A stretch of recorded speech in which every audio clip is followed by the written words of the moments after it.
Welcome back to Arsenal News TV, and today we're going to do the instant match reaction of Arsenal 2, Brighton 0, where PEPE got 2 goals, and Arsenal did get a victory versus Brighton, but they failed to make it into Europe after Tottenham Hotspur beat Leicester City 4-2, and this led that Arsenal in over 25 years is the first time they're not in European football. But now we're going to go into the highlights of the match and give my point of view. So in terms of the first half, in terms of how we started as a football club versus Brighton, there were some good moments of play. Arsenal had most of the ball. Thomas Partey had an opportunity where he receives the ball on the edge of the box before taking a touch to set himself, but he goes just wide of the far corner.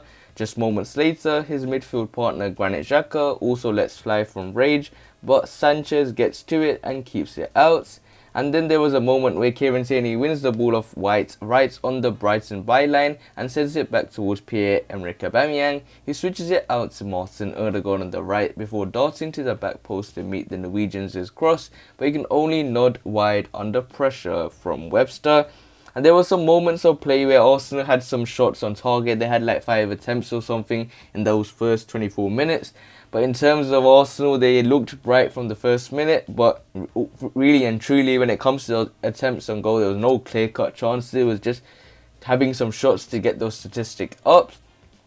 But then there was a second moment which I thought was very important, where there was some great defending. Arsenal lose the ball after a poorly worked free kick and Brighton break quickly, with Kieran Tierney left on his own to defend a 2-on-1. The left back positions himself superbly to prevent the square ball before closing down at the last moment to block Jahan Baksh's attempt to and bounces it into the grateful grasp of Bernd Leno. And if that was someone like a Virgil van Dijk or someone like one of the top defenders like Ruben Diaz, they would have praised him to a large extent. But when Kieran Tierney done that, he pretty much saved Arsenal's season from getting any worse by losing this game as well. A lot of things have went wrong this season, but one bright spot is that we have a very top player on our hands in the form of Kieran Tierney. And when it comes to Kieran Tierney, he counters themselves after Tierney's outstanding piece of defending, and Partey goes for a goal from the edge of the box, and he lashes a vicious effort just under the crossbar, but Sanchez stays tall and tips over. And then in terms of Arsenal, they had a few moments of chances where Odegaard whips in a terrific corner from the right that Partey flicks onto Rob Holding just a few yards out. The defender controls and prods it at goal, but White is there to clear it off the line. Replay suggests that the ball had just crept in, but the flag goes up against Rob Holding and it didn't count. And in terms of Rob Holding, he had a clear chance there, and if he didn't take that touch, he would have been onside, but since he took that touch, he was offside and the goal didn't come through. But then NICOLAS had opportunity, controls the ball on the right beautifully and drives threateningly into the box before cutting the ball back to Martin Odegaard, who's crossed towards Pierre-Emerick Aubameyang at the back post is spilled by Sanchez, but the goalkeeper smothers the loose ball. And just right before the half time, just at 43 minutes, Gabriel, who had stayed in the box following a corner, is picked out at the back post with a lofted pass in from deep, and the Arsenal defender's header loops goalwards of the head of Dunk, but it clips the bar and it goes behind. So Arsenal had some good opportunities, but he didn't get a goal. In terms of the first half, the half-time whistle went and Arsenal had been on top but had failed to convert their dominance into a lead to this point. Gabriel Magalhaes hit the bar with a deflected header just before the break, and Rob Holding prodded just over the line from a corner, but the offside flag denied him. Brighton have offered little going forward but have congested the centre of the pitch and made it difficult for the Gunners to pick them apart, and it was 1-0 at the break. At this moment in time, Tottenham's losing to Leicester City 2-1. Everton is getting smashed by Manchester City, where Manchester City are at home, and is pretty much pleasing their fans, whereas Arsenal, they have upset fans to another level. We have already been upset as Arsenal fans in the last 4 or 5 seasons, but this is going to another lowest point in our career, and this is one moment where Arsenal have some hope to get into Europe. And they know that in this first half, Mikel Arteta in that dressing room stating that Tottenham's struggling, Everton's struggling, we have an opportunity to get into that 7th position and get European football. And then there was some brightness straight away in the 49th minute.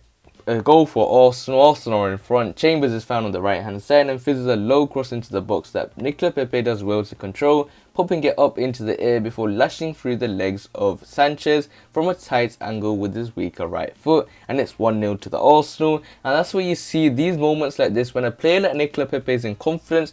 When a player that, remember, he was signed after the back of a season where he finished second to Kylian Mbappe in terms of goal and assists.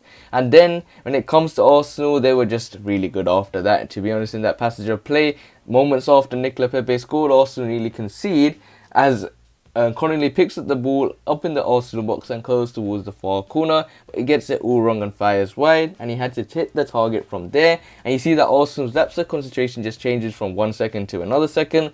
And then Aubameyang was played down the left flank, surges into the box, and Odegaard gets an opportunity to shoot, but then he is fouled, but it was no penalty. And then NICOLAS Pepe doubles Arsenal's lead after some opportunities here and there for both Brighton and Arsenal with the Connolly chance, and there's an opportunity for Bissouma where he hit the wrong side of the post. And in terms of Aubameyang, Martin Odegaard, he gets fouled, but it's not a penalty. But then NICOLAS Pepe pretty much seals the game in my opinion. He scores the goal, Odegaard slips it in behind for NICOLAS Pepe down the right hand side, and the winger drives it into the box before slotting a strike through Dunk's legs and into the bottom left corner, and it's 2-0 to the Arsenal. And pretty much NICOLAS Pepe is someone that's been on fine form, a brace today, a brace versus the previous game. And in terms of NICOLAS Pepe after that, pretty much there was nothing to see really much. All I heard was some Kroenke out protests in the pitch because Josh Kroenke was there, but that's all I could say pretty much in terms of that. And season's over now. Arsenal 8th position, no European football, and we were another low as an Arsenal football club. And in terms of Mikel Arteta, what does this mean for him? Well, he wanted to get into Europe, but now he's broken a very bad record, which is no European football in a very long time. Opportunity to be ruthless in the summer transfer window, get rid of all those bad eggs, maybe a change in ownership, we have to wait and see. But hopefully it's bright after this and not poorer than it can get, and hopefully from now it's a turning point from this bad moment. But other than that guys, remain blessed, stay tuned for the next video, and peace.